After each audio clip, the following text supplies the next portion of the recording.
Traffic নিয়ন্ত্রণের কাজ করছে আমাদের দেশের সূর্য সন্তান, আমাদের ছাত্র ভাইরা। দেখেন এখানে যদি পুলিশ থাকতো তাহলে এখানে ওই রাস্তার আগে মাথা পর্যন্ত পুরোটাই জ্যাম থাকতো।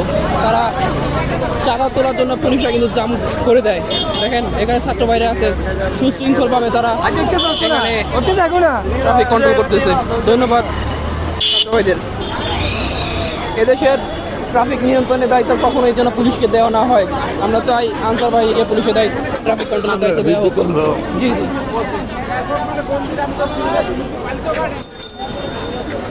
মামার দাটা বক্তব্য মামা, মামা এই যে ছাত্র ভাইরা ট্রাফিক কন্ট্রোল করতেছে কেমন লাগতেছে?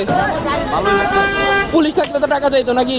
পুলিশ থাকলে টাকা চাইতো, জামও বাড়তো, জামও নাই, টাকাও নাই, সব কিছু টাকাও নাই। আর দেখা গেছে তো তোমরা তো ভাড়া কেমন নিতেছো আগে থেকে, বেশি না কম?